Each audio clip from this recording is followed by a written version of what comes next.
So I'd say if you're getting really serious about actually scaling your business and hiring that first crew, which I love, over the next month, you're going to really want to dial in your personal schedule, right? Because you're going to start needing to do some more marketing to get some leads. You're going to need to start doing some estimates to book some work so that when you then hire a crew, they actually then have several weeks of work lined up, because then you'll need to learn how to balance managing a crew while also managing marketing and sales. When your leads are low and your sales are slow, who you gonna call? Brushbuster.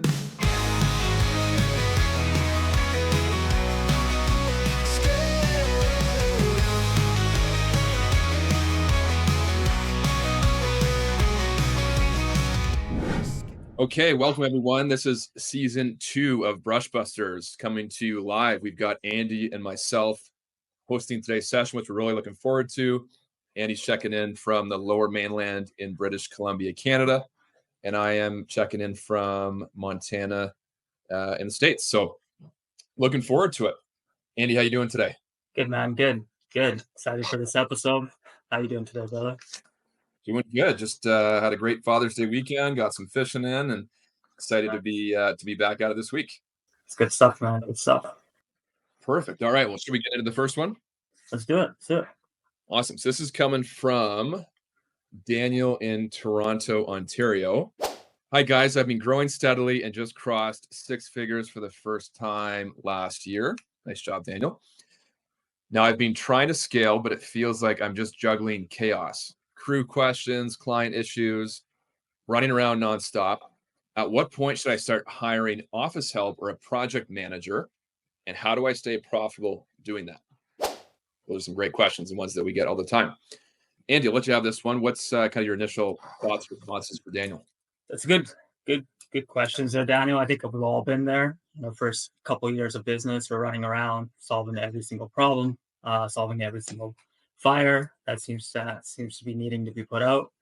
A main thing that kind of like helped me when I started scaling and moving my business upwards is kind of like systems. So sounds like as you kind of ran the business for a while and you're hitting that 6-figure territory, I think it's more important than ever to kind of start building systems.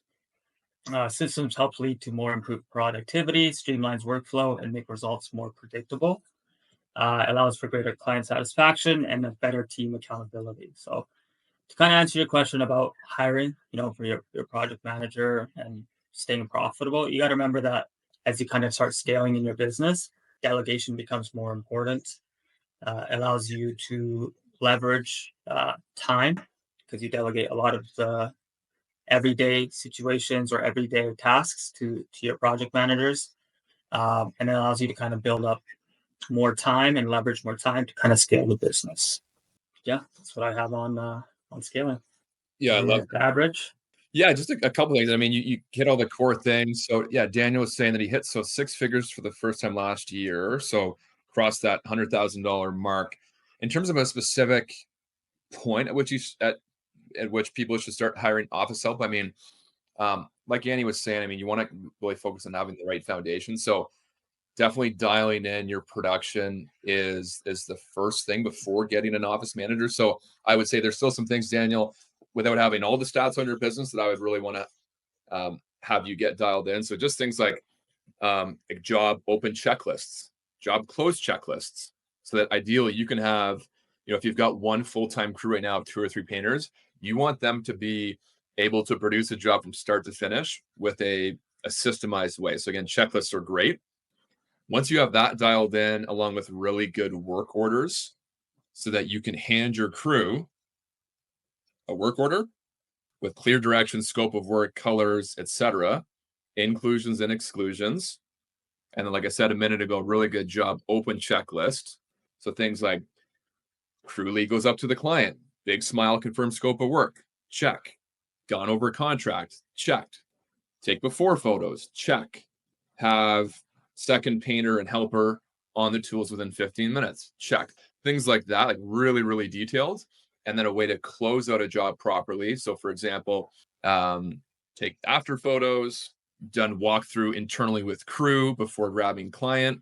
Step 3, grab client for walk around, all those kinds of things. Once you can hand that off to a crew and they can produce a job essentially fully autonomously without having to call you to problem solve using good systems, right? So good work order, job open checklist, job close checklists, and maybe 1 or 2 supporting things. Then you can really build off of that. Once you're at probably around $20,000 to $30,000 a month in revenue organized, the things that we've been talking about, then you're probably getting close to the stage of adding some type of admin help, just to give you a bit of an actual number. So yeah, 20 to 30K a month is sort of in that 250 to 350,000 bucks a year realm. That's what I would say I would start looking into an admin assistant. You kind of go a couple different ways. You can look into hiring a virtual assistant, which can be very cost effective, and or you could hire someone locally in the Toronto market that's looking for 15 to 20 hours a week and just start there. It doesn't necessarily have to be full time to start, but that's what I would say. So just like Andy was saying, the systems, I went into some detail on that. And again, in terms of like actual numbers per month, somewhere in that 20 to 30K consistently in revenue and done organized, then I would say you could probably start leveraging admin help, because ultimately admin help helps you from doing the $20 an hour tasks to focus more on building out your team, driving your marketing. So you have leads consistently coming in so that you can add another crew and selling. So just to kind of keep that big picture in place. Ultimately, you want admin help so that you can do more of those things, sales, recruiting, marketing, to keep growing your business. Exactly. And just to add on to that, like a good way to find or to know how much help you need is just to write it down. Write down how many hours you're spending on admin, how many hours you're spending on, talking to clients, all that stuff. But you write it down, and you'll see how many hours that you can that that you're spending. It allows you to kind of focus on how much help you need, right? Yeah. How many hours you need to delegate. Yeah, that's a good call. And I would say the other benefit to writing everything down that you do for admin is that when you do hire that first admin position, you already have kind of a starting list as to what their role would be and what some of the tasks that they'll do to handle. Exactly. Yeah. Cool. I think we covered that one. Awesome. So next, Take the next one. for sure.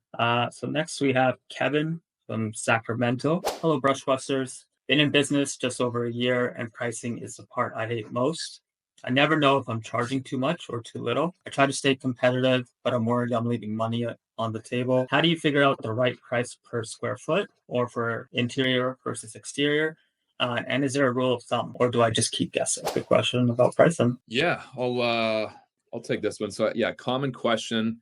And so Kevin's been in business for just over a year. So congrats, Kevin, on getting started. Yeah, you're in that stage where you're just trying to figure everything out, systemize, you're wearing all the hats. In terms of pricing, to your question, a couple things. One, I would say, and just generally speaking, if you're charging too little or too much, generally what we recommend is for home services like painting, you generally want to focus on having a great great customer experience. So really organized, great staff, good systems, quick to answer the phone, professional voicemail, your team is in branded uniform, and then charge higher prices. Always someone that's going to be doing it less than you. You want to focus on being like great experience, good value proposition, and then charge for it and know how to communicate that in your sales process. So I would say be comfortable and work towards that. If you don't have some of those things in place, work towards those things. And I mean, generally speaking, every market's a little bit different. In a city like Sacramento, California, it's expensive. So I mean, you got to be charging good prices so that your business can be sustainable and grow. You can pay your people well. So that's what I would say. And in terms of some metrics, like if you want to be somewhere around 40 to 50% of your estimates that you go to, you want to be able to close. So that's one way that you can kind of get a pulse. It's not the only way, but in terms of pricing, and then in general, whatever your cost is for labor, you want to be at a multiple of about 2.5x what you pay your guys. Right? So paying them, $25 an hour plus burden, which in California is generally on the higher end. Let's just say you come in at $28 an hour, you pay an employee to work. A multiple of 2.5 is 70. Right? So that's another good baseline that you want to be at, right? So you've got closing ratio on estimates. If you're closing, 20% of your estimates, well, it could be that you work on your sales process, but it could be that you're charging too much. If you're closing 70% of your estimates, probably means that you're pricing too little or you're an amazing salesperson or a bit of both. So Sure. Yeah. hopefully that gives you some barometers there. And then again, that multiple 2.5x your labor, including burden, is another good baseline. So that's what I would say for that. And then in terms of square footage versus like for interior versus exterior, what we recommend is that you want to move towards a price per hour model as soon as possible. The only time that I personally ever quoted square foot price was Yeah, if it was an elevator pitch with like a builder or a contractor. But the price per hour model is definitely the model should be moving towards. yeah. So yeah, I wouldn't give you any specific numbers per hour because again, each market's so specific. I know PCA Yeah. has general guidelines for square footage for different stuff, but that's what I would say. Anything else, Andy, to add on top of what I was saying? Yeah, just kind of knowing what your charge rate is, right? So what your total job divided by how many hours you kind of quoted the job to be is your charge rate. So today's market, depending on where you are, so in Sacramento, I think good charge rate could be anywhere from $70 an hour to 100 kind of thing. So, and Yeah, that's that's definitely for market based. totally. Yeah, and that's for paint and labor. Yeah, Right, interesting confirm. So yeah, I would say again, keep dialing in your system. Keep work on delivering higher value and charging higher prices. People will always be less expensive than you. You don't want to compete with like low end pricing. You want to be able to yeah, differentiate yourself in terms of the value that you're going to bring the client. Right. And that's the things that I was exactly. saying at the start is like we're professional. Our team is in uniform. All of our staff are vetted with background checks. They have X number of years experience painting. We'll keep in great communication with you throughout the project, et cetera, et cetera, et cetera. You communicate those things and then actually follow through. You can charge them the upper end of pricing. Yeah, the cheap guy's not going to be doing all that. He's just showing up, painting it whenever he wants. 12 o'clock in the afternoon, disappearing for 2 days. Like that's how you're going to differentiate yourself from the cheap guys. Totally. Awesome, Kevin. Hopefully that gives you some answers and some guidelines on pricing. But yeah, man, congrats on being at it for just over a year and focus on what we just discussed. And I'm confident that you'll get your pricing and your sales process dialed in. Thank you, Kevin. All right, I'll take the next one. So this is coming in from Eli in Tampa, Florida. Hey guys, so I've noticed a weird trend lately. I'll do a walkthrough, send a detailed estimate, maybe even follow up once, and then radio silence. I'm starting to get paranoid. Is it me? Is it my pricing?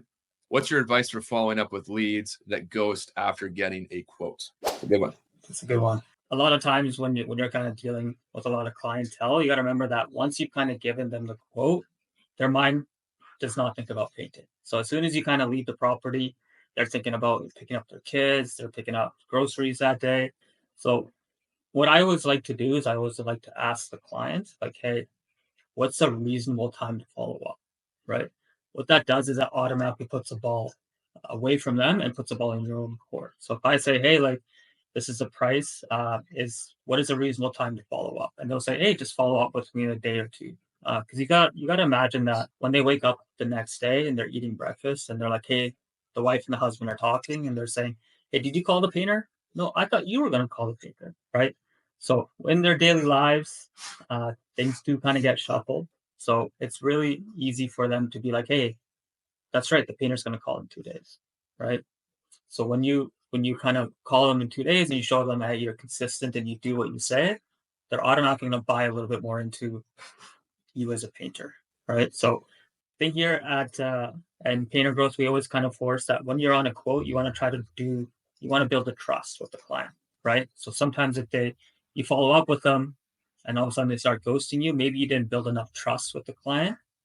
So in Painter Growth, we say, hey, you always have to have your 3 C's of trust, right? So 3 C's of trust are competence, character, and caring, right?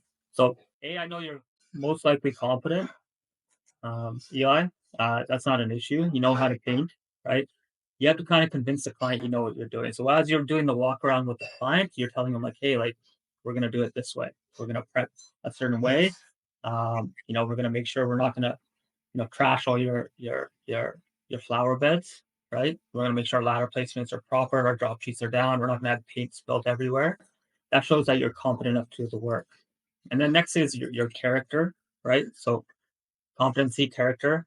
Character is definitely easy to match if you're branded, right? So if you're coming in there, covered in paint, what some people swear works, but I think if you come in with a branded T-shirt and a nice branded hat, it shows that you have character. It means you believe in your own company and you're showing up as a businessman, and they're going to respect you as a businessman. And then the last one, so competence, character, and caring. Caring is really easy to do, right? If you show up there and you're just telling the client, like, I'm going to do this, do this, do this, that, and you never actually hear from the client, you never kind of get that concern, you never ask them the right questions, the client's only going to assume that this guy's a bit of an a-hole, right? He's just going to hear to price gouge me. He doesn't really care about painting this house. He just wants to make money. So if you get there and you start asking the right questions, like, hey, like, what were some experiences with the other contractors? Even things like on your light up setup call, asking them like, hey, what color do you guys want to do? Things like that shows that you actually care about the project, and that goes a long way with kind of building up the trust. So once you build up good enough trust with the client, that does allow you to kind of increase your sales ratio with the client, and allows the client to pick you over, say, someone else that they're trying to get a quote from. Yeah, right. I love it. Yeah, 3 C's of trust are key. Just to go back on what you said, before leaving the estimate, when you're with the client, the specific talk track, hey, when's a reasonable amount of time to follow up? That's great. Just to add on to that, ideally you've uncovered, there's a lot that goes into this, but uncovered the customer's actual objection, right? Or what they're stalling on. So just to add to what Andy said, it's, hey, what's a reasonable amount of time to determine X being the objection? I have to get the other quote. So what's a reasonable amount of time for you to get that last quote before making a decision? Then you can actually schedule in, because the term reasonable implies a shorter time frame, right? Yeah. So yeah. Just wanted to mention that. And then one of the other things that Eli said, that he sends a detailed estimate. It's not clear here, but just wanted to call it out and make sure that you are presenting the proposal at the estimate. Again, it wasn't extremely clear, so I just wanted to mention that. But if you're not, Eli, that could be a huge opportunity. That's something that we focus on at Paint Ergo. That's just coaching all of the owners we work with. You got to present the quote in front of the client in person at the estimate. So if you're not doing that, do that. And then the other thing I would say is, the more that you can do before the estimate to line that estimate up to knock it out of the park, the better. So what I would say is, are you doing a setup call? Right? So are you calling the client as soon as that lead comes in and going through a process where you're determining scope, letting them know how your process is going to go at the estimate, covering things like, hey, our decision maker is going to be there at the estimate. Here's why we need them there. Going through the logistics, like I said, time, how long it's going to take, and then also determining their intent upfront in the setup call. So one of the things that we say is, God, we set every call towards the end of the setup call is, once you've covered their timeline, ensuring that both decision makers are going to be there, the logistics of the estimate. Hey, when I come out to do the quote, if you like me, think the price is fair, and we'll do a good job, will you be ready to book onto our schedule? That question's got to be mentioned in the setup call, because that's going to help pull out of them how serious they are about getting painting done. Right. Yeah. So that's something that I wanted to mention as well, because ideally, if you're doing the setup call properly and you've qualified the customer and informed them how the process is going to go, they know then that you're going to then pitch the proposal to them at the estimate. So that implies that you're looking for a decision, and then actually doing that should help you close more jobs on the spot and avoid people ghosting you, right? Because if you don't present on the spot, you just send them an estimate, although detailed, after the fact, you're not controlling that situation anymore, right? And then they just don't have to respond to you. They don't have to respond to your email. They don't have to respond to your phone calls. So the more that you can set up the estimate and let them know how it's going to go, and that you're going to pitch on the spot, and that both decision makers have to be there, so you can address all their questions, and then you can just handle their objections there in person. Yeah, I think that'll just, one, improve your sales ratio, and two, minimize the ghosting and the follow-up. So exactly. It allows you to see what the true objection is. If they do have an objection to your quote or to your price, you don't really know that if you're emailing it to them. Like, they could be opening up the email and be shocked, and then like, we're not going to call this guy back, right? So by presenting it on the spot, you can actually get the true objection out as well. totally, yeah, which is crucial. which is crucial. Yeah. Awesome. Okay, Eli, yeah, thanks for the question. Hopefully that gives you some insight and minimizes people ghosting, because I know that's super frustrating. So, okay, Andy, if you want to read this last one here. Let's do it. So we got Chris from my hometown, Vancouver. Nice. Welcome to the show. Hey, Brush Busters. So I've been solo for almost 4 years now.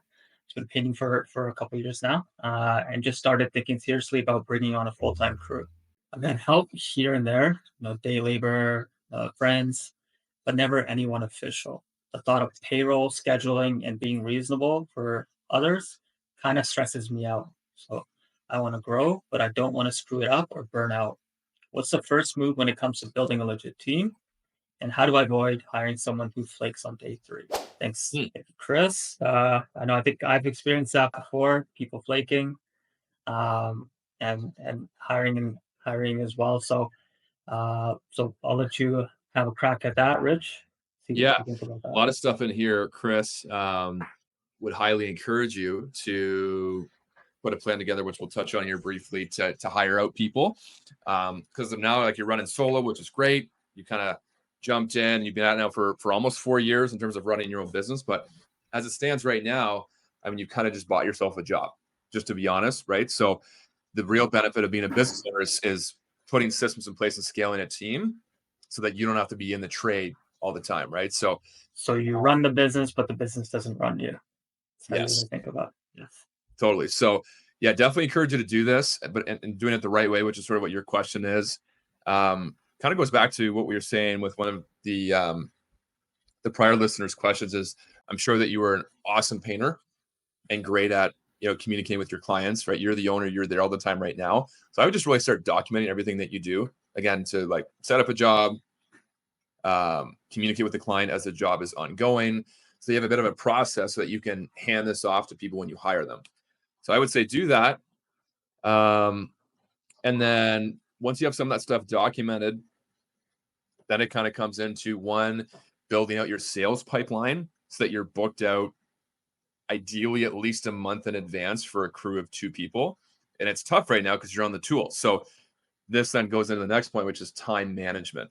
So I'd say if you're getting really serious about actually scaling your business and hiring that first crew, which I love, over the next month, you're going to really want to dial in your personal schedule, right? Because you're going to start needing to do some more marketing to get some leads. You're going to need to start doing some estimates to book some work so that when you then hire a crew, they actually then have several weeks of work lined up, because then you'll need to learn how to balance managing a crew while also managing marketing and sales. Yeah. So what I would say is for the next couple of weeks, dial in your schedule. If you're not using a calendar currently for your days, I would highly suggest that. In fact, it kind of needs to happen. So like a digital calendar like Google Calendar or Apple Calendar. And then I would start leaving your job sites intentionally, probably mid-afternoon. You're going to need about 2 hours each day, I would say at least, Andy, for the next month to do some more lead generation and then to have time to do estimates.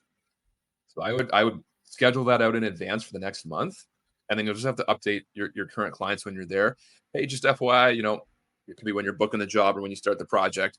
I'm going to be, leaving the job site around 3 p.m. each day just to handle some admin and some other affairs. Just wanted to let you know and keep you in the loop. 9 out of 10 people or more are totally fine with that as long as you communicate.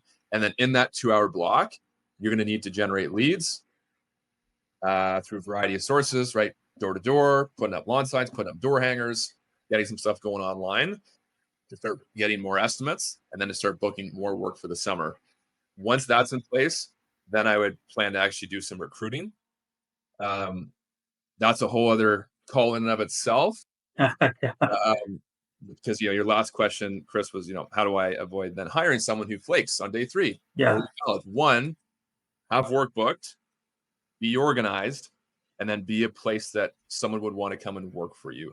That's something that we talked about a lot. So just in terms of your energy level when you're talking to people, your organization, and then having a pipeline of work, those are 3 things. And again, there's a lot of details that goes into each of those, but I would say just to kind of briefly skim over top of them, those are things that I'd be working on the next month and then put you in a position to For sure. have the work booked, have some systems in place, like I said at the start, start documenting everything that you do to produce a job so that you can then hand that off to someone else so that they have a checklist.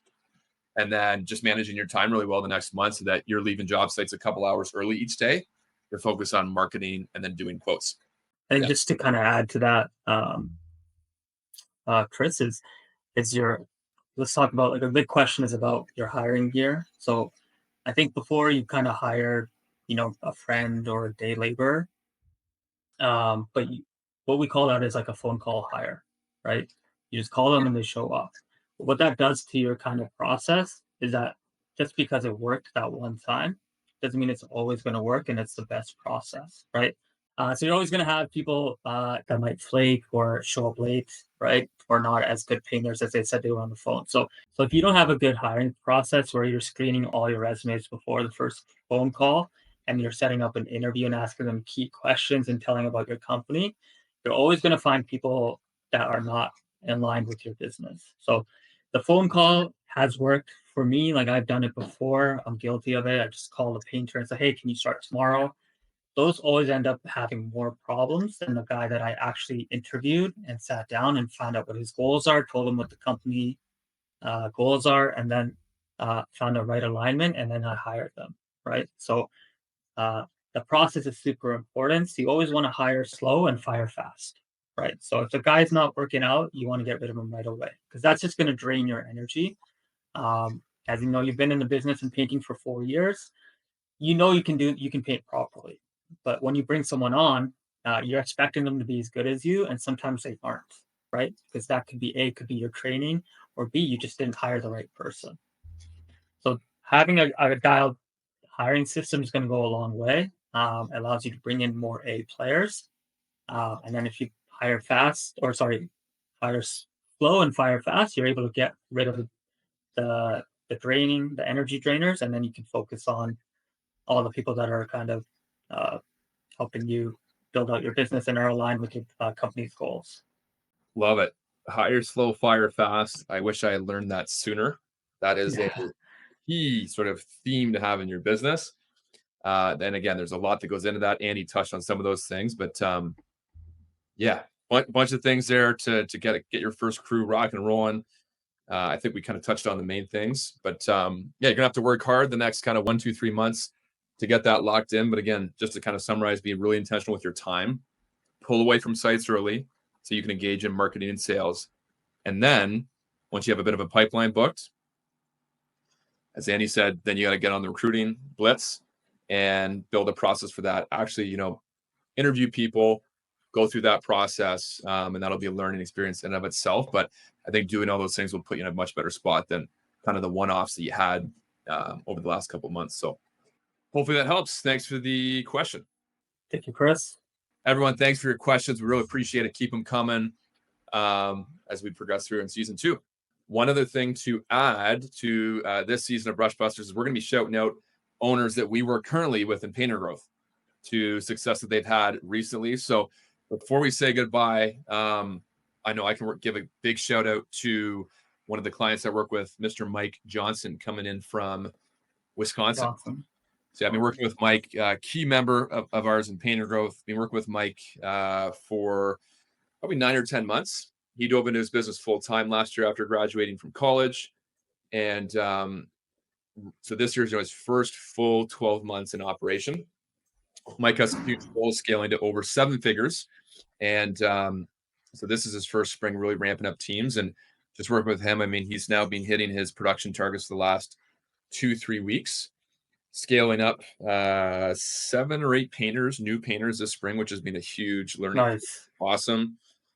Hitting his production targets in the last couple of weeks, really focused on systems and all the basics, like great work orders for all of his teams, good job site processes that his teams can run, focusing on leadership with his production manager, and then being laser focused on scheduling jobs right to the hour so that they have so that they don't have white space in their schedule. So a lot of stuff's gone into it, but Mike's really evolving into a great leader, and I want to shout that out. Nice. Congrats, Mike. I just want to give a shout out to Andrew Crick, who actually not too far from where I am in Prince George, who pretty much just waited till the phone rang. for his painting. So sat at home until the phone rang. So we kind of worked out different approach to his business. He knocked on his first door, right? So his first Nice. 2 days, he's generated 12 leads, and I think he's starting to set up those estimates, and now he's getting ready to book those jobs.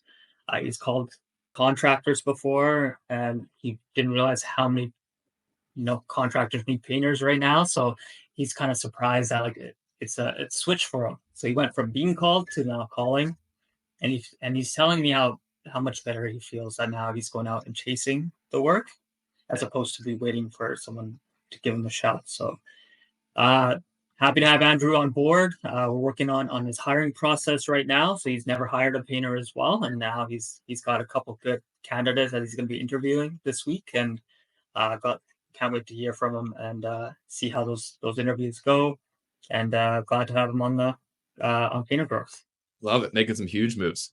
Yeah. Awesome. Well, we'll continue doing that. I think it's great just to shout out our current members. These are folks we work with every day. The people making huge moves in their business, leveraging our program and our communities. So, like I said, keep the questions coming, and we'll keep doing this. Thanks, everyone. Have a great day. Have a good day, guys. Bye.